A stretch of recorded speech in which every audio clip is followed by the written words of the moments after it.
కుక్క కరిచినప్పుడు చాలా మంది టీటీ లేదా రెబీస్ వ్యాక్సిన్ తీసుకుంటారు.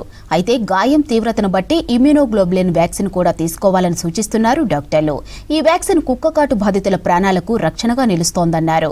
లేదంటే రెబీస్ బారిన పడి ప్రాణాలు కోల్పోతారని హెచ్చరిస్తున్నారు ఫీవర్ హాస్పిటల్ డాక్టర్లు.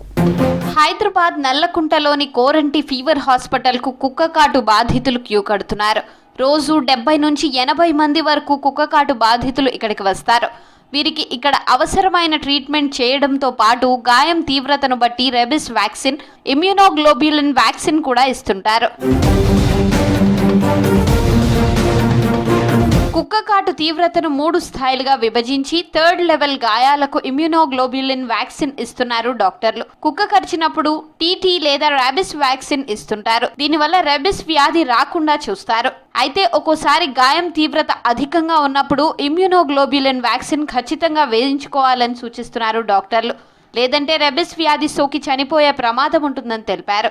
28,000 నుంచి 32,000 వరకు డాగ్ బైట్స్ ఉంటాయి. సో ఎవ్రీ మంత్ కూడా ప్రతిరోజు ఒక 100 నుంచి 120 కేసుల వరకు వస్తూ ఉంటాయి. మన దగ్గర 2 రకాల ట్రీట్మెంట్ అవైలబుల్ ఉంది ఇక్కడ. ఒకటి వ్యాక్సినేషన్. ఈ వ్యాక్సినేషన్ అనేది ఫీవర్ హాస్పిటల్తో పాటు మిగతా హాస్పిటల్లో కూడా ఉంది. ఐపీఎం కానీ, మిగతా మేజర్ హెల్త్ సెంటర్స్ కానీ, డిస్ట్రిక్ట్ హాస్పిటల్ కానీ, సివిల్ హాస్పిటల్ కానీ అన్నిట్లో అవైలబుల్ ఉంటుంది. ఇమ్యూనోగ్లోబులిన్ వ్యాక్సిన్ కుక్క కాటు బాధితులకు తక్షణం పనిచేయడం ప్రారంభిస్తుందన్నారు డాక్టర్లు. రెబిస్ వ్యాక్సిన్ సమయం పట్టే అవకాశం ఉంటుంది. దానివల్ల ఒక్కోసారి గాయం తీవ్రత అధికంగా ఉన్నప్పుడు రెబిస్ వల్ల ప్రమాదం ఏర్పడుతుంది. అదే సమయంలో ఇమ్యూనోగ్లోబులిన్ వ్యాక్సిన్ వేయించుకుంటే 100% రెబిస్ నుంచి రక్షణ ఉంటుందంటున్నారు డాక్టర్లు.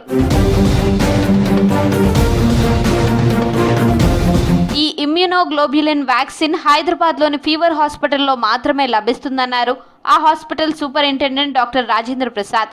ప్రైవేట్లో ఈ వ్యాక్సిన్ తీసుకోవాలంటే 7 నుంచి 8 వేల వరకు ఖర్చు అవుతోందంటున్నారు. ఫీవర్ హాస్పిటల్లో ఉచితంగా ఈ వ్యాక్సిన్ ఇస్తున్నామని తెలిపారు డాక్టర్ రాజేంద్ర ప్రసాద్. ఇమ్యూనోగ్లోబులిన్స్ అనేది హైదరాబాద్ పరిధిలో ఓన్లీ ఫీవర్ హాస్పిటల్లో మాత్రమే అవైలబుల్ ఉంటాయి. సో కుక్క కాటుతో వచ్చిన తర్వాత వ్యాక్సినేషన్తో పాటు ఆ ఊండుని కేటగిరీ చేయాలి.